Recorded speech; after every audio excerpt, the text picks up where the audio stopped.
Alright, so starting with the divine and demoniac natures, Lord Prabhu, you could start reading chapter 16.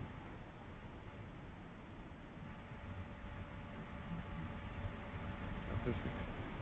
Divine and demoniac natures. Text 1 to 3.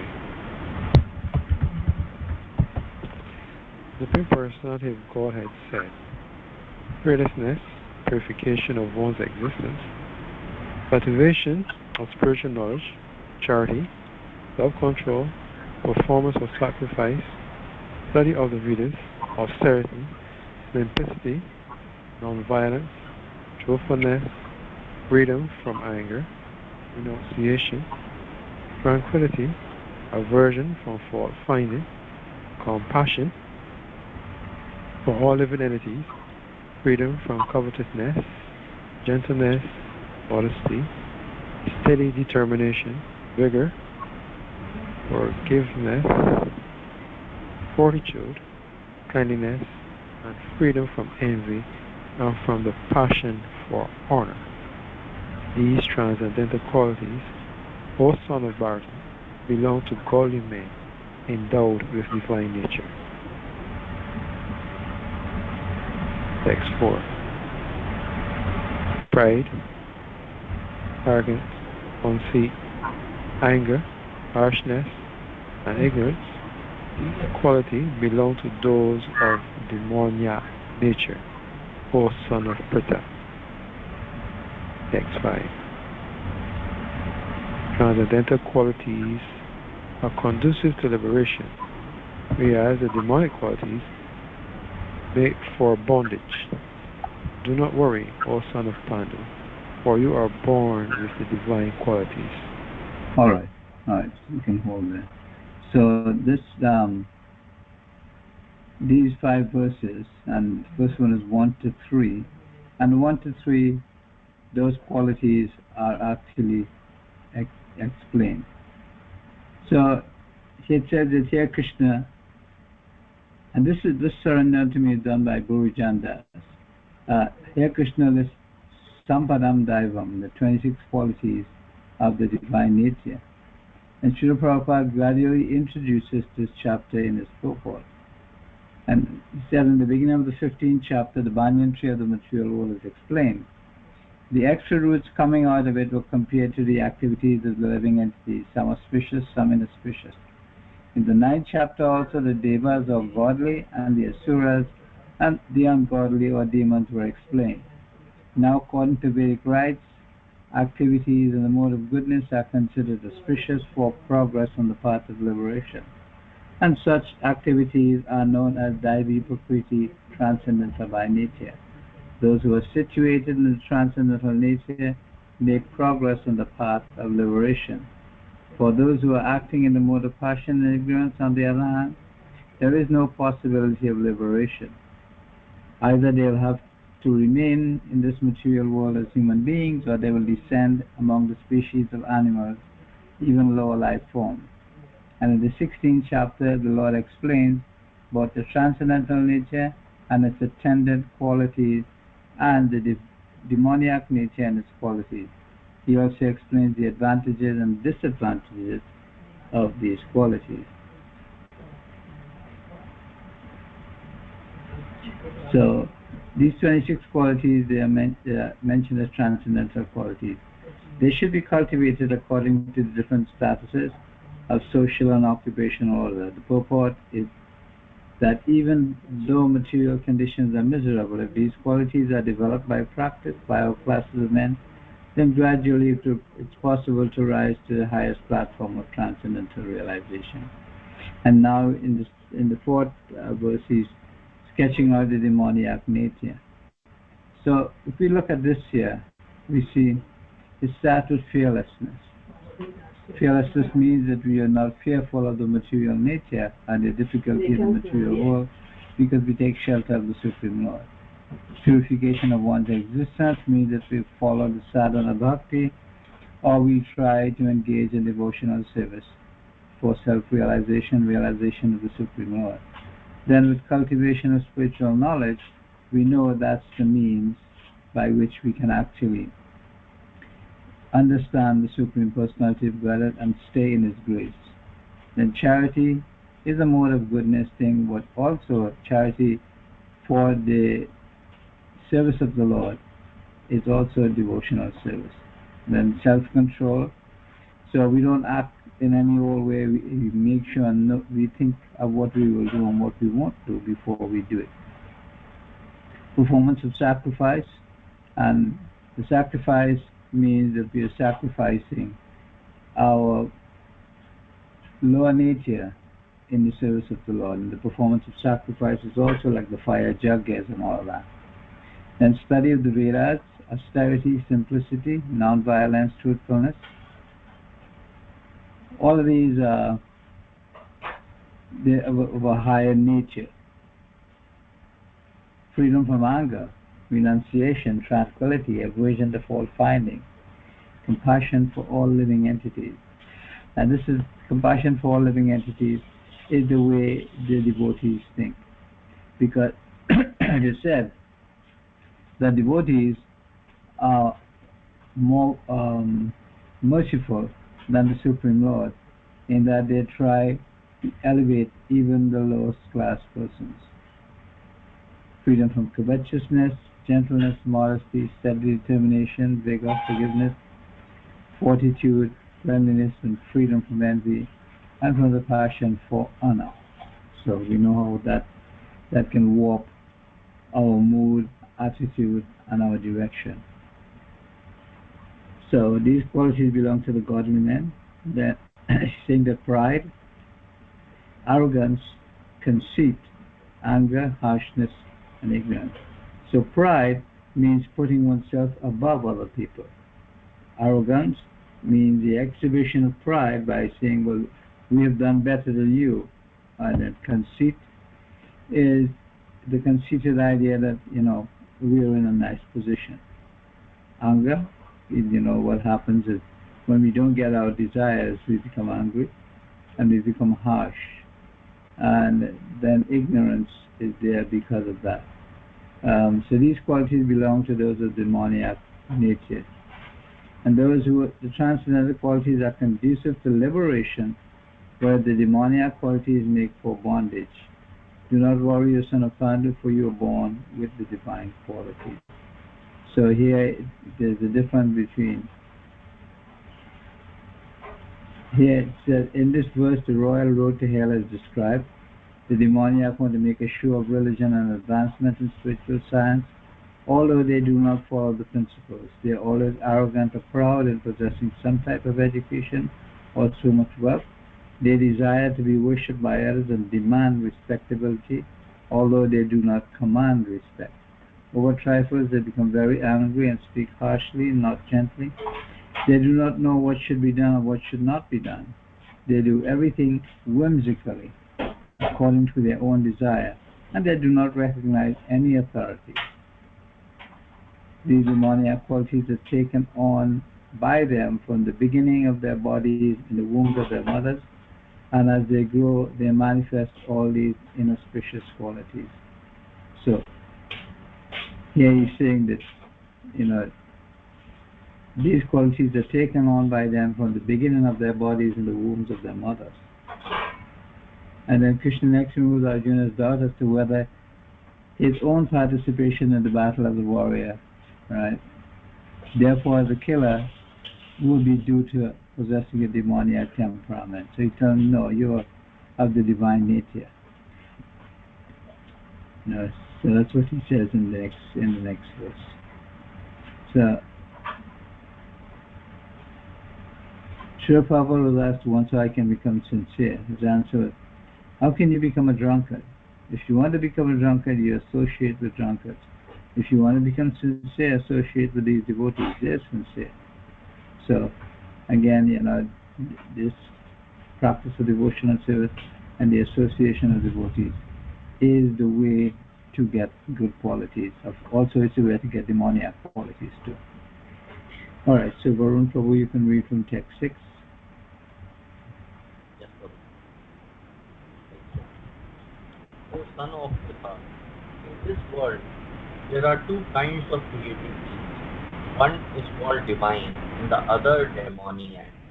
I have already explained to you at length the divine qualities. Now hear from me of the demoniac. Text 7.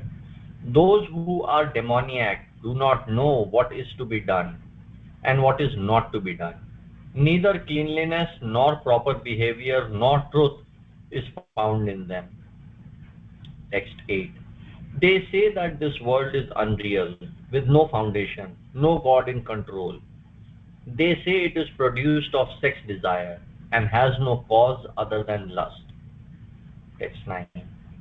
Following such conclusions, the demoniac, who are lost to themselves, who have no intelligence, engage in unbeneficial, horrible works meant to destroy the world. Text 10. Taking shelter of insatiable lust and absorbed in the conceit of pride and false prestige, the demoniac, thus illusioned, are always sworn to unclean work, attracted by the impermanent. Text 11-12. They believe that to gratify the senses is the prime necessity of human civilization. Thus, until the end of life, their anxiety is immeasurable, bound by a network of hundreds of thousands of desires, and absorbed in lust and anger, they secure money by illegal means for sense gratification. Text 13-15. The demoniac person thinks, so much wealth do I have today. You can hold that for. Okay. Okay, so we're going into 12. So here is a description of the demoniac personalities. All right. Those are demoniac. They do not know what is to be done or what is not to be done. And neither cleanliness nor proper behavior nor truth is found in them. And this verse is another famous verse, which is Prabhutim cha nivritim cha janana vidurasura na saucham napi cha charo na satyam teshu vidyati. So, in every civilized human society, there are some set of scriptural rules and regulations which is followed from the beginning, especially among the Aryans who adopt the Vedic civilization and are known as the most advanced civilized peoples. Those who do not follow the scriptural injunctions are supposed to be demons. Therefore, it is stated that demons do not know the scriptural rules. They have no idea what is to be done and what is not to be done. They make up their own rules and regulations. They don't follow any rules and regulations. They think that they're in control. So they say that this world is unreal, with no foundation, no God in control. They say that it is produced of sex desire and has no cause other than lust. But it's like you find yourself in the creation of the material world, and you're thinking, well, okay, this is how it works. This world is like that, and everything that we can see here, this is how it is. And they try to understand it without the foundation, without the Supreme Personality of Godhead. So they're thinking that there's no one in control. But when they produce a machine, they have to produce a person to run the machine. So there is always someone in control. So they're defeating their own ideas by saying that there's no one in control. So much so that the Mayavadis also, they say that there is no God, we are all God. So they're taking out the controlling factor. And it's like, if you watch a movie, there is a leading personality. In this world, Krishna is the leading personality. In the spiritual world, he is the leading personality. And there's no one who is higher than him, greater than him, or has more control than him. So he is always in that supreme position. And this is what the demons say they don't understand. Then, following these conclusions that they come up with, the demoniac who are lost to themselves and who have no intelligence, then they engage in unbeneficent, horrible works meant to destroy the world. So, by the activities they perform these activities only for their own benefit and disregard the benefit of everyone else. And who are they to say who should live on this planet and who should reap the benefits of this planet? They didn't put anyone here. And so because they're saying that there's no God in control, the world is unreal, there is no foundation, it's produced of sex desire and has no other cause than lust, then they're thinking that lust is the only way to go about our activity. So, taking shelter of insatiable lust and absorbing the conceit of pride and false prestige, the demoniac resolution are always sworn to unclean work attracted by the impermanent. The impermanent, of course, is material happiness and pleasure. So they believe that to gratify the senses is the prime necessity of the human civilization. Thus, until the end of their life, their anxiety is immeasurable. So, listen to this. They believe that to gratify the senses is the prime necessity of human civilization. And because of that, until the end of their life, their anxiety is immeasurable. And they are bound up by a network of hundreds of thousands of desires and absorbed in lust and anger. They secure money by illegal means for sense gratification. So, this is the nature of the demoniac personalities.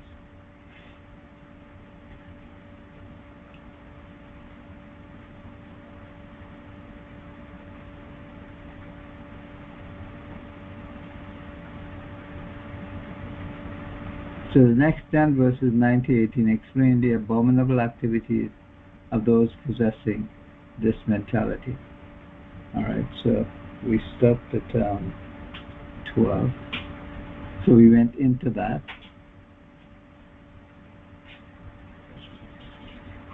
Alright, so Lloyd, probably you can read from text 13.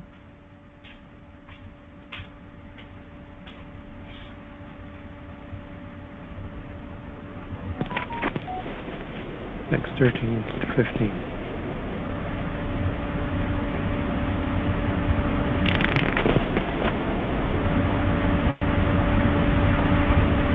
The demoniac person thinks, so much wealth do I have today, I will gain more according to my schemes. So much is mine now, and it will increase in the future more and more. He is my enemy, and I have killed him, and my other enemies will also be killed. I am the Lord of everything. I am the enjoyer. I am perfect, powerful, and happy. I am the richest man, surrounded by aristocratic relatives. There is none so powerful and happy as I am. I shall perform sacrifices. I shall give some charity, and thus I shall rejoice. In this way, such persons are deluded by ignorance. 16.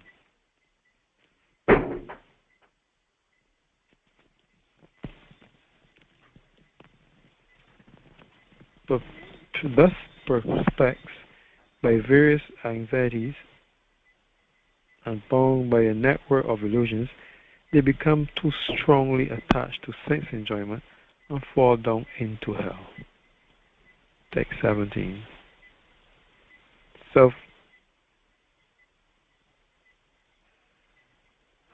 Self-complacent and always impudent, deluded by wealth and false prestige, they sometimes proudly perform sacrifices in name only without following any rules or regulations. Text 18. Bewildered by false ego,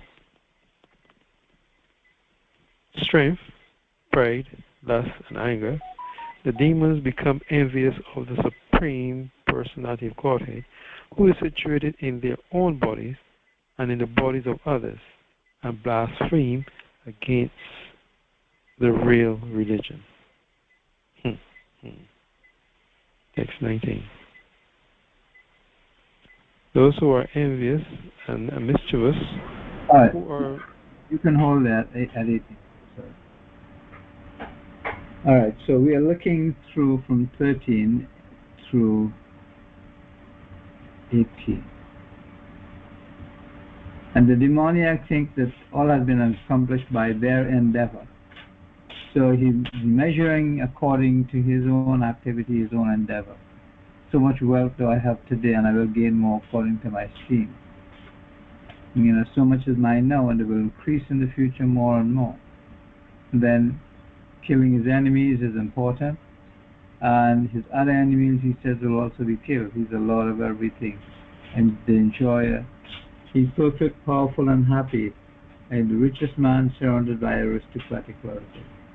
But no matter how rich a person is, there's always someone who is richer.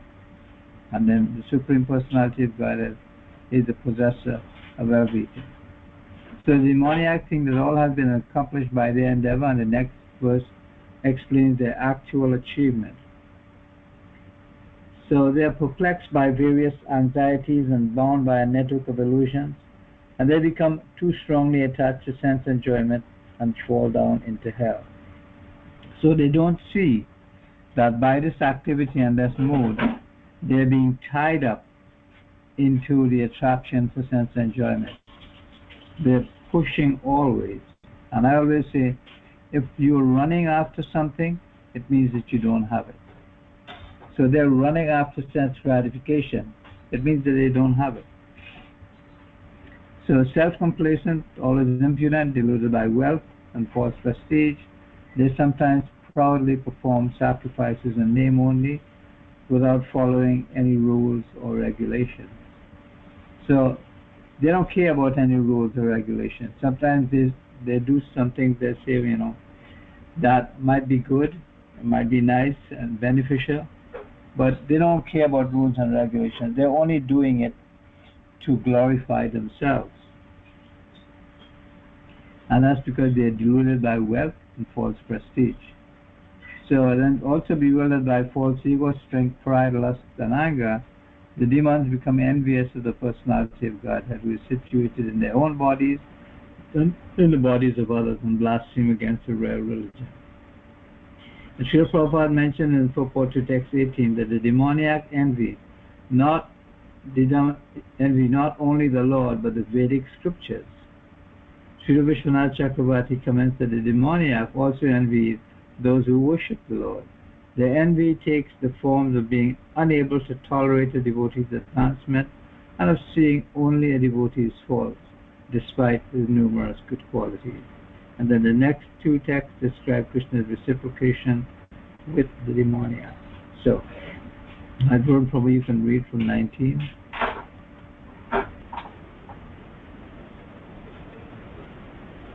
Those who are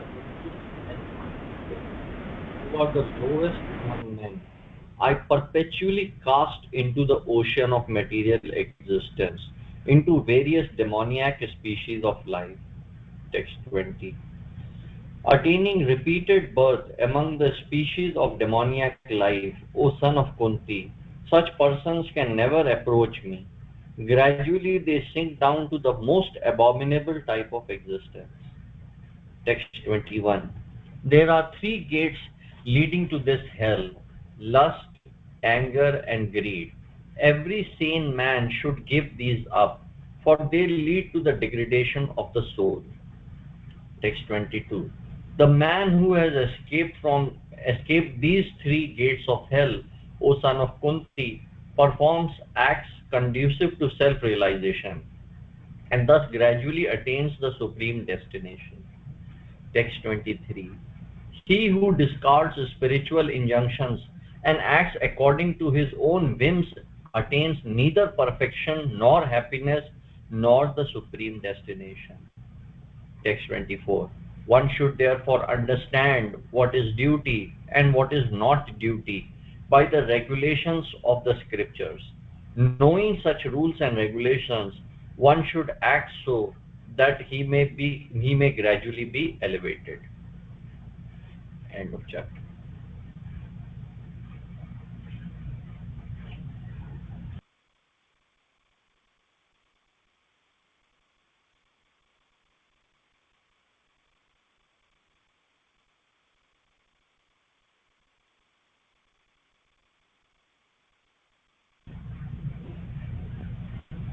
Prabhuji, you are on mute.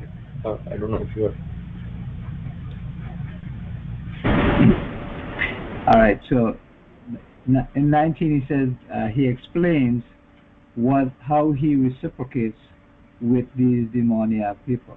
He says, those who are envious and mischievous, who are the lowest among men, I perpetually cast into the ocean of material existence, into various demoniac species of life.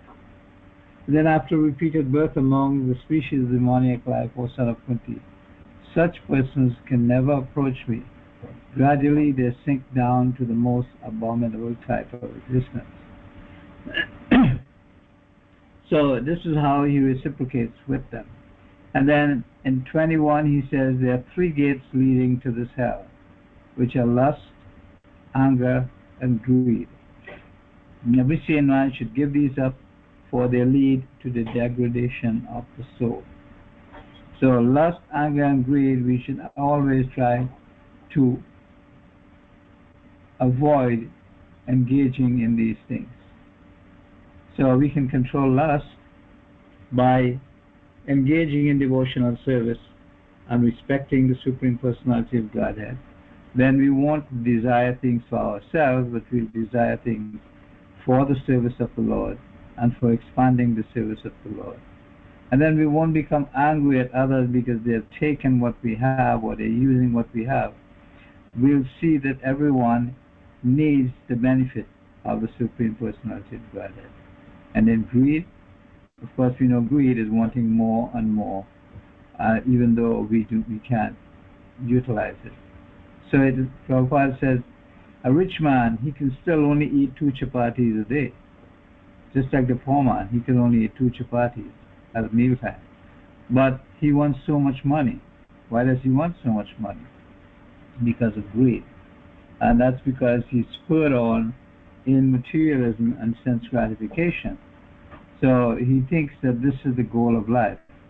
And it says that every sane man should give these up, for they lead to the degradation of the soul. So in the last 3 verses, the man who has escaped these 3 gates of hell, O son of Kunti, performs acts conducive to self-realization and thus gradually attains the supreme destination. So this is how we can attain the supreme destination, by remembering that we can escape these 3 gates of hell, lust, anger, and greed. And then he performs acts conducive to self-realization. Then in 23 it says, he who discards scriptural injunctions and acts according to his own whims attains neither perfection, nor happiness, nor the supreme destination.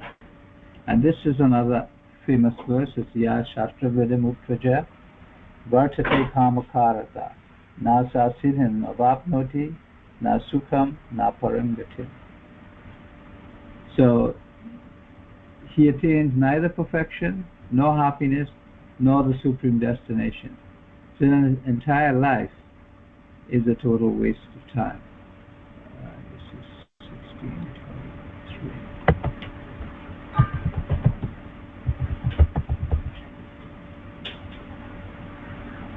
Alright, so in the final verse, one should therefore understand what is duty, what is not duty, by the regulations of the scriptures. Knowing such rules and regulations, one should act so that he may gradually be elevated. So basically what happens is one should actually properly use the human form of life to faithfully follow Shastra, to avoid lust, anger, and greed, and to at least gradually elevate himself towards Krishna consciousness. And Srila Prabhupada's purport carries to a conclusion concepts that Krishna has been developing in the past several chapters. So he gives the positive note here at the end of this chapter. One should therefore understand what is duty and what is not duty by the regulations of the scriptures, and knowing such rules and regulations, one should act so that he may gradually be elevated. So this is taking the position of humility and the mood of service, trying to understand things by taking the information from the Supreme Personality of Godhead, which is the regulations of the Shastras, and by taking direction from devotees who are following the Shastra. So, by knowing these rules and regulations, it will gradually elevate one to the right position. So you find that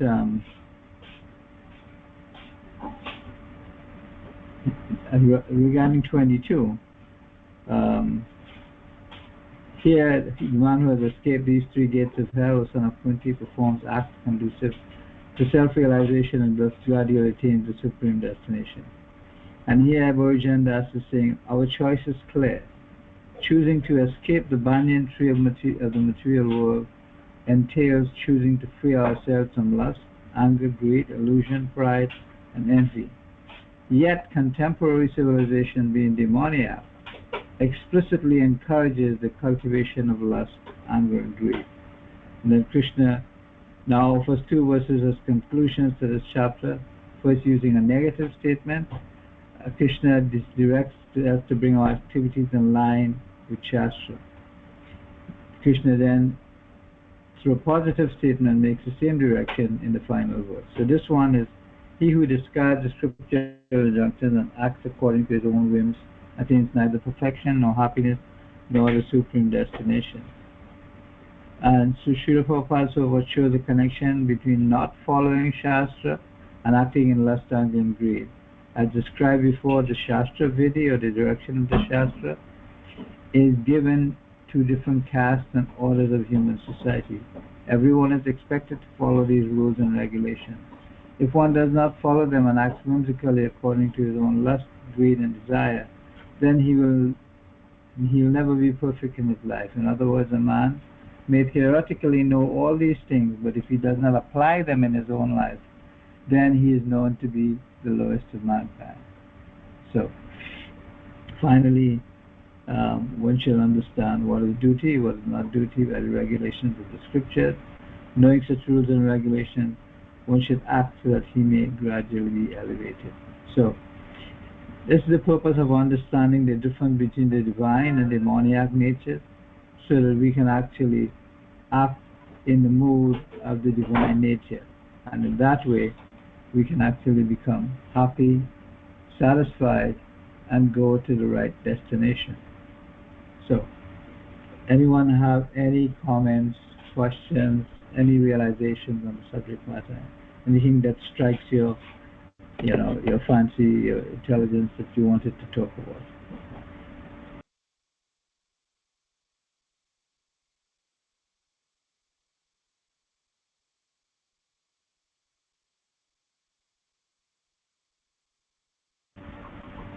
All right, so I think what you're saying is pretty clear. Everything is pretty clear and straightforward. And we have two more chapters in this Bhagavad Gita as it is, right? One is the divisions of faith, and then 18 is the conclusion, the perfection of renunciation. All right, so at this point in time, we can stop here. And Srila Prabhupada ki jai, Bhagavad Gita ki jai, Bhagavad Gita ki jai.